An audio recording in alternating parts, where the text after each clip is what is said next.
Capítulo 3. La invención griega del término bárbaro. Fueron los antiguos griegos quienes empezaron a perfilar una división cultural que con el tiempo se interpretaría como un temprano Oriente vs Occidente. En la Grecia arcaica, siglos 8 a 6 a.C., el término bárbaros simplemente designaba a los extranjeros, a quienes hablaban lenguas ininteligibles, literalmente balbuceantes. Homero no lo usa en sus epopeyas, pero en textos del siglo VI a.C. ya se encuentra la palabra bárbaro para referirse, sin desprecio evidente, a pueblos vecinos como los lidios o frigios. Es decir, inicialmente bárbaro no implicaba necesariamente inferioridad. Era un exónimo descriptivo. Los propios griegos reconocían logros admirables en algunas civilizaciones bárbaras, especialmente en Egipto o Babilonia, de donde tomaron su sistema de escritura de los fenicios, el alfabeto, aprendieron conocimientos de matemática, astronomía y medicina de Egipto y Babilonia, e incluso reconocían paralelismos entre sus dioses y los orientales. Heródoto afirmaba que la mayoría de los dioses griegos habían sido adoptados de Egipto.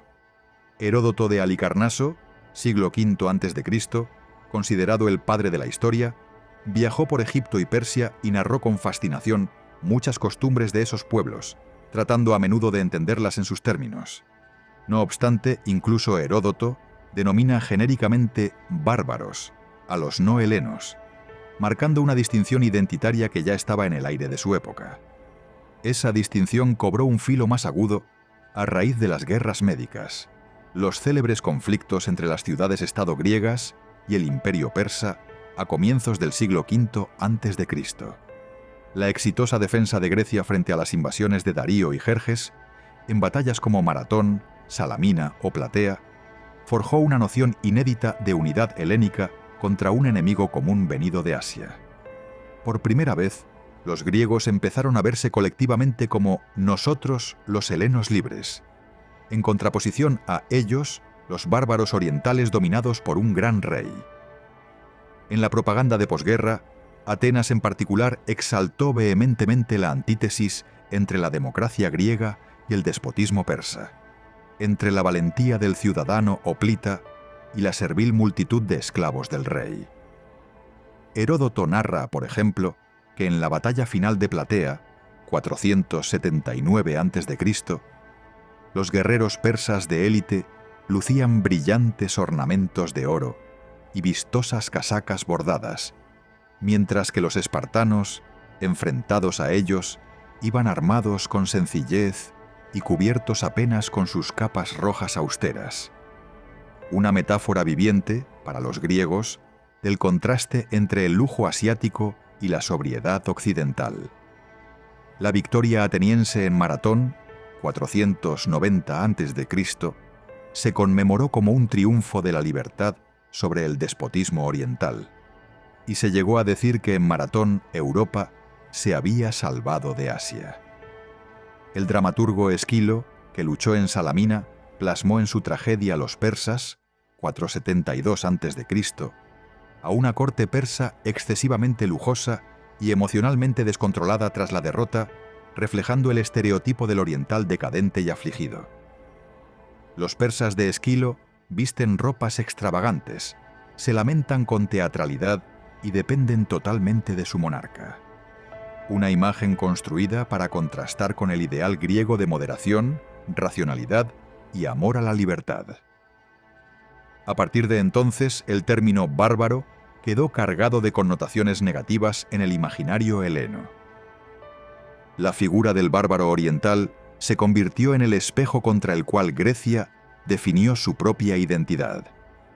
Los textos del siglo IV a.C. son ilustrativos. El orador Isócrates, en su panegírico, instaba a los griegos a unirse contra los bárbaros de Asia. Y el filósofo Aristóteles llegó a teorizar que algunos pueblos eran esclavos por naturaleza, identificando implícitamente a los bárbaros con esa condición servil. En su Política, Aristóteles afirma que el bárbaro y el esclavo son por naturaleza lo mismo, justificando así la dominación helénica sobre otros pueblos. Esa sentencia resume la ideología supremacista que había emergido. Para muchos griegos cultos, su civilización estaba destinada a mandar, mientras que los pueblos no griegos, especialmente del Asia Oriental, parecían hechos para obedecer.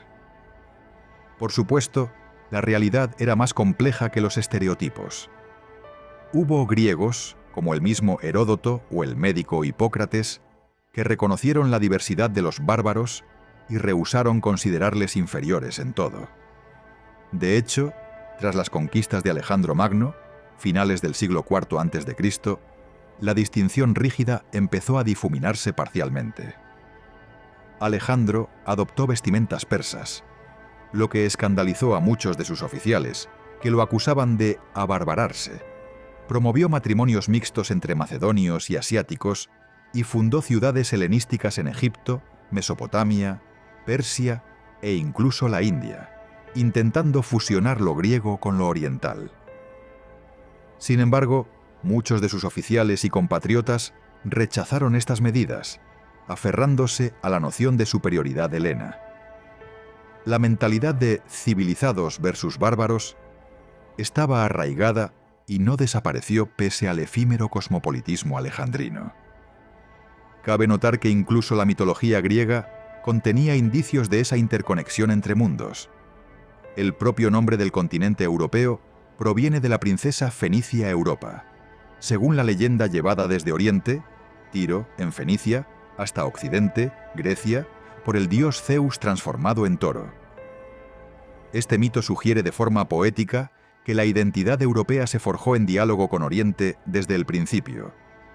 Europa, la mujer, es de Asia, y Europa, la tierra, recibe su nombre a través de ese encuentro mítico.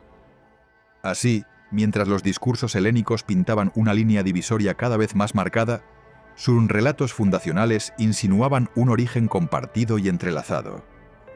La invención griega del bárbaro dejó un legado duradero. En el período helenístico y romano, la polarización cultural Oriente-Occidente seguiría manifestándose bajo diversas formas, alimentada por las ideas griegas originales.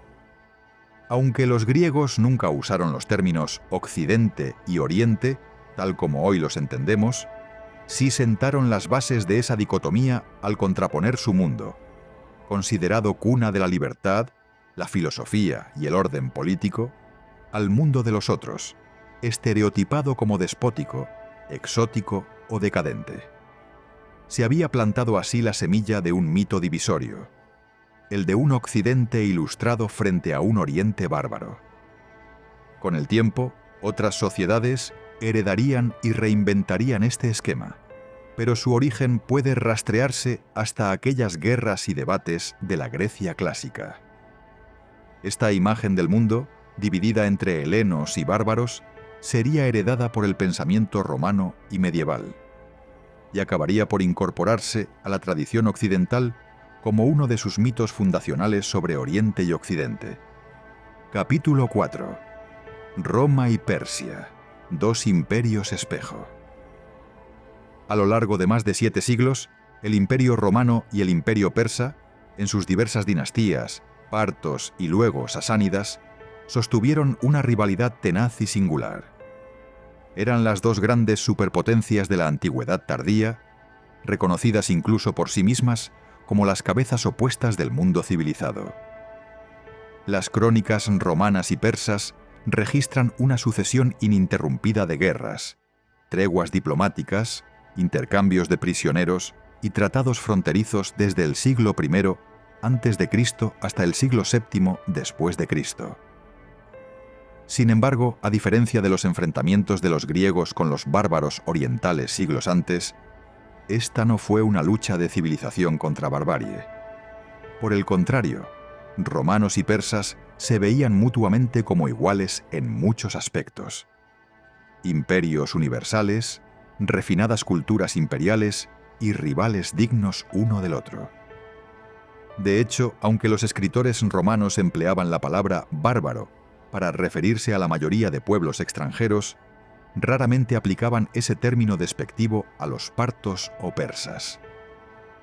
Para Roma, el imperio de Irán representaba el otro gran imperio, no un reino salvaje, sino un contrapeso con el que medirse. La historia de sus interacciones está llena de episodios dramáticos. Cuando las legiones romanas se encontraron por primera vez con la caballería parta en la batalla de Carrae, 53 a.C., descubrieron con asombro una potencia tan organizada y equipada como ellas. Los arcos compuestos partos aniquilaron al ejército del triunviro Craso, marcando el inicio de un equilibrio de poder. En los siglos siguientes, los conflictos siguieron un vaivén. Los emperadores romanos Trajano y Marco Aurelio guerrearon contra Partia, llegando incluso Trajano a ocupar brevemente la capital Ctesifonte. Pero los romanos nunca pudieron mantener esas conquistas en Mesopotamia. Con el ascenso de la dinastía sasánida, desde el 224 después de Cristo, la rivalidad se intensificó aún más. El rey persa Shapur-Ptah infligió humillaciones históricas a Roma. En el año 260 después de Cristo, capturó vivo al emperador Valeriano, hecho sin precedentes, y lo exhibió encadenado, según relieves persas, como trofeo de victoria. Por su parte, el emperador Caracalla había soñado con casarse con una princesa parta para unir ambos reinos, solo para traicionar y masacrar a sus aliados en un episodio sangriento. Y siglos más tarde, el temperamental emperador Juliano el Apóstata invadió Persia con ansias de gloria alejandrina, pero encontró la muerte frente a las murallas de Ctesifonte en 363 después de Cristo. Cada vez que uno de los imperios parecía imponerse, la balanza volvía a equilibrarse. Ninguno logró derrotar definitivamente al otro. Pese a la ferocidad de sus contiendas, Roma y Persia desarrollaron también un respeto mutuo y una simetría en sus estructuras. Ambos imperios se consideraban herederos de antiguas tradiciones imperiales. Roma se vinculaba con la grandeza de Alejandro Magno. Persia reivindicaba la gloria de Ciro y Darío. Ambos gobernaban un mosaico de pueblos diversos mediante un sofisticado aparato administrativo, y se presentaban ante el mundo como Kings of Kings.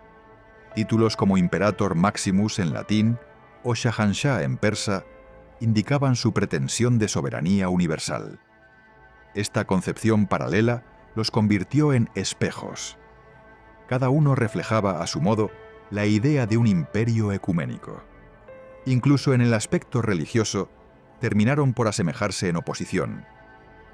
Roma adoptó el cristianismo en el siglo IV, y poco después, Persia elevó el mazdeísmo, zoroastrismo, a religión oficial bajo los sasánidas.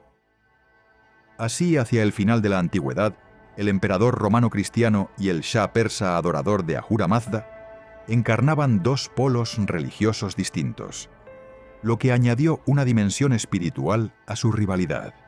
La frontera romano-persa, a lo largo del Éufrates y las montañas de Armenia, se convirtió en un contacto de civilizaciones. Hubo intercambios comerciales constantes a través de la ruta de la seda. Seda china, especias y joyas orientales llegaban a las ciudades romanas mientras el vidrio, el vino y productos mediterráneos se comerciaban hacia el oriente. Hubo también intercambios culturales notables. Cultos orientales como el del dios Mitra se propagaron por el ejército romano, y al mismo tiempo ideas cristianas penetraron en territorio persa a través de las comunidades sirias. Las embajadas diplomáticas eran frecuentes. Por ejemplo, en 298 después de Cristo, tras una victoria romana, el César Galerio y el Shah Narsés firmaron un tratado de paz que definió las esferas de influencia de ambos imperios, y las negociaciones se llevaron a cabo con ceremonias de extraordinaria pompa y protocolo, mostrando que ninguno se consideraba subordinado del otro. Durante este prolongado duelo, se forjó una cierta conciencia de un mundo dividido en dos hemisferios de poder. Autores latinos hablaban del Oriente refiriéndose a los dominios persas, y de hecho el Imperio Romano de Oriente, posteriormente llamado bizantino, se vería a sí mismo como el continuador de Roma frente a la Persia sasánida. Por el lado persa, existía igualmente la noción de Occidente personificada en Rum, nombre dado a Roma. En términos narrativos, ambas civilizaciones se definieron en parte por oposición. La Pax Romana frente al orgulloso reino de los iranios. Sin embargo, hay que subrayar que esa oposición no implicaba desprecio cultural, sino más bien una rivalidad entre pares. En su correspondencia, emperadores romanos y reyes persas se trataban como soberanos equivalentes, llamándose hermanos.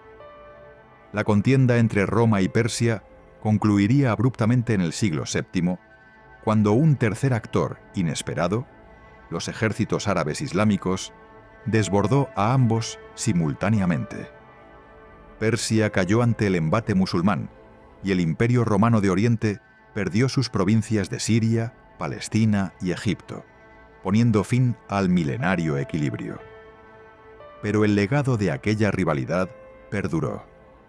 La idea de un Oriente y un Occidente enfrentados, forjada en la era grecorromana, se transmitió a la posteridad.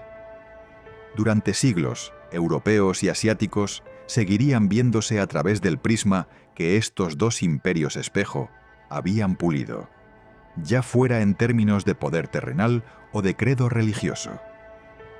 Roma y Persia, en definitiva, establecieron el paradigma de un duelo entre este y oeste, que la historia, con variaciones, retomaría una y otra vez.